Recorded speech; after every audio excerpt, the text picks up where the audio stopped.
नमस्कार दोस्तों, आप सभी पर माँ का आशीर्वाद और बजरंगबली की कृपा सदैव बनी रहे। इंसान का सबसे बड़ा दुश्मन उसका भय है। अब भय चाहे शत्रुओं का हो, किसी नकारात्मक ऊर्जा का हो या किसी भी अन्य चीज का भय हो। भय में जीने वाला आदमी कभी भी सुखी नहीं रहता। बहुत से लोगों को अपने शत्रुओं से भय रहता है, गुप्त शत्रुओं से परेशान होते हैं, क्योंकि कई बार शत्रु बाहर से नजर नहीं आते, लेकिन कुछ लोग ऐसे होते हैं जो अंदर ही अंदर आपसे द्वेष रखते हैं, आपको हानि पहुंचाना चाहते हैं और लगातार नकारात्मक ऊर्जा आपके लिए भेजते रहते हैं। इसके अलावा कई लोगों को घर में नकारात्मक ऊर्जा का एहसास होता है, तो वो इस चीज से भयभीत रहते हैं। कई लोगों के घरों में काफी समय से क्लेश, तनाव आदि की स्थिति है, तो उससे उनको भय लगता है। तो इस प्रकार की कोई भी स्थिति हो तनाव वाली, तो इस स्थिति को समाप्त करने के लिए आज हम इस वीडियो में बात करेंगे माँ काली के एक भयनाशक प्रयोग की, जो आपके भय को हमेशा के लिए समाप्त कर देगा। ये माँ काली का एक ऐसा दिव्य मंत्र है, एक ऐसा ब्रह्मास्त्र है जो न सिर्फ आपके अंदर बैठे भय को जड़ से समाप्त करेगा, वरन भय के मूल कारण को भी समाप्त करेगा। जो भी चीज आपको परेशान कर रही है उससे मुक्ति आपको प्रदान करेगा। कोई व्यक्ति आपके प्रति शत्रुता का भाव रखता है, आपका विरोधी है, वो शांत होगा, आपके आगे प्रभावहीन हो जाएगा। किसी भी प्रकार की नकारात्मक ऊर्जा आपके घर में है, उसका नाश होगा। इसके अलावा भी आत्मविश्वास की कमी अगर आपके अंदर है, बाहर आने जाने में, किसी से बात करने में आपको भय महसूस होता है, संकोच महसूस होता है, तो भी इस मंत्र का प्रयोग बहुत फलदायी है। ऐसे व्यक्ति भी इस मंत्र का प्रयोग करके लाभ उठा सकते हैं और प्रयोग बहुत आसान है। रोज शाम के समय जब आप पूजा में ज्योत जलाते हैं, तब इस मंत्र का जप आपको 21 बार करना है। लेकिन मंत्र जप की विधि क्या है, किस विधि से आपको जपना है, उससे पहले जानते हैं मंत्र के बारे में। मंत्र का मैं उच्चारण कर रही हूं, आप ध्यान से सुनिए।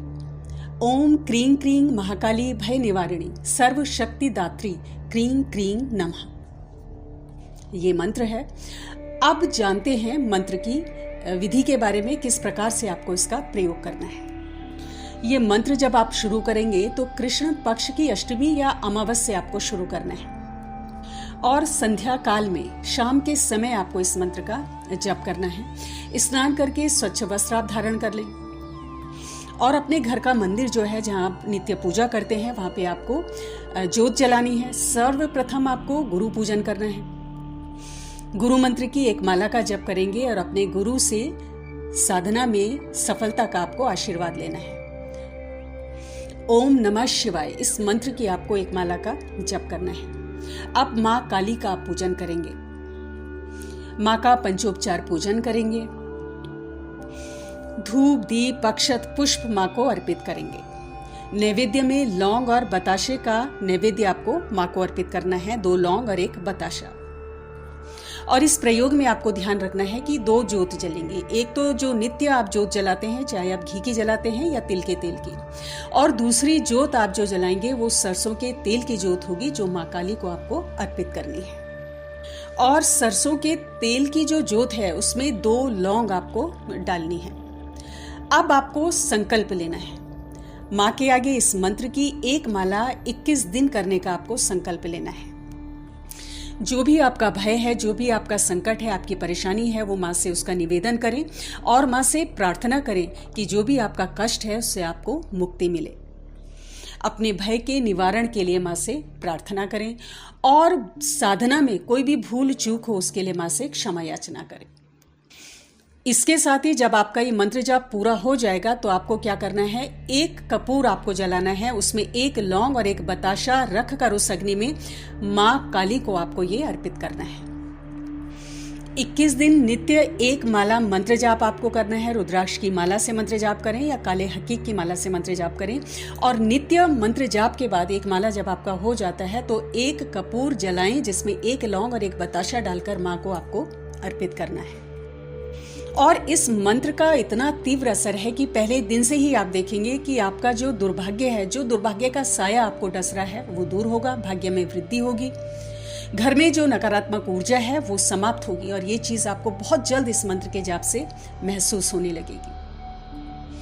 जो भी आपके विरोधी हैं, आपके शत्रु हैं, वो शांत होंगे, आपके आगे प्रभावहीन होंगे और मुख्य बात, आपके मन का जो भय है वो समाप्त हो जाएगा। आपके अंदर आत्मविश्वास पैदा होगा, जिन परिस्थितियों का सामना आप पहले नहीं कर पा रहे थे, उसका सामना आप आसानी से आप कर रहे होंगे, ये आपको पता चलेगा।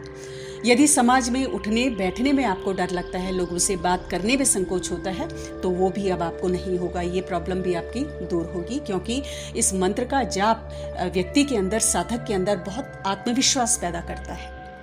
और वैसे भी दोस्तों, माँ काली की जो ये साधना है, ये जो मंत्र है, ये वो कुंजी है जो एक अपात्र को भी सुपात्र बना देती है, बड़े से बड़ा भय मन से निकाल देती है। जरूरत है तो सिर्फ विश्वास की, माँ के प्रति पूर्ण समर्पण की। अब जब आपके 21 दिन पूरे हो जाएंगे तो रोज संध्या काल में ही आपको एक सरसों का तेल माँ के निमित्त जलाकर 21 बार इस मंत्र का नित्य जाप कर लें, और मन ही मन मानसिक रूप से भी इस मंत्र का चलते फिरते आपको जप कर लेना चाहिए। क्योंकि मानसिक रूप से आप जब किसी मंत्र का जप करते हैं तो वो कई गुना ज्यादा प्रभावी हो जाता है। जब भी आपको भय महसूस हो, इस मंत्र को आप पढ़ लें। और जब ये आप साधना करेंगे तो एक प्रयोग मैं आपको बता रही हूँ, वो भी इसके साथ करेंगे तो कई गुना ज्यादा आपको इस मंत्र का प्रभाव देखने को मिलेगा। कि पूजा में जब भी आप बैठे संध्या काल में, तो जल का एक पात्र रख लें। जब आपका मंत्र जब पूरा हो जाए तो नीम का पेड़ अगर आपके घर के आसपास कहीं है, तो नीम के पेड़ की जड़ में उस पानी को आपको डाल देना है। पूरे 21 दिन यदि आप ऐसा करते हैं, पूजा में रखे जल को नीम के पेड़ की जड़ में डाल देते हैं, तो मंत्र का प्रभाव कई गुना बढ़ जाएगा। नीम के पेड़ पर देवी का वास माना गया है, माँ काली का वास माना जाता है। तो जब ये जल आप पूजा का नीम की जड़ में डाल रहे हैं, तो माँ का ध्यान करें, और जल डालने के बाद अपनी मनोकामना माँ से कहें, और माँ से कृपा के लिए प्रार्थना करें, उस संकट की निवारण की माँ से प्रार्थना करें। बस एक चीज का आपको ध्यान रखना है कि अगर शत्रु से मुक्ति के लिए आप ये कर रहे हैं, तो किसी की अनिष्ट की कामना से मंत्र जप बिल्कुल नहीं करना है। शत्रुओं को शांत करने के लिए, उनको प्रभावहीन करने के लिए आपको ये मंत्र जाप करना है। अगर अनिष्ट की इच्छा से आप ये करेंगे तो मंत्र का प्रभाव उल्टा हो जाएगा। प्रारंभ में तो आपको लाभ महसूस होगा, लेकिन कुछ समय बाद आपको इस मंत्र का गलत प्रभाव खुद अपने ऊपर झेलना पड़ेगा। तो जब भी ये प्रयोग करें, शत्रु पक्ष को शांत करने के लिए करें, अपने विरोधियों को शांत करने के लिए करें, उनके अनिष्ट की कामना से ना करें। तो दोस्तों, आज की वीडियो में इतना ही। अगली वीडियो में बहुत जल्द मिलती हूँ। तब तक के लिए अपना ध्यान रखें, स्वस्थ रहें, खुश रहें, मस्त रहें। जय माता दी, जय बजरंगबली।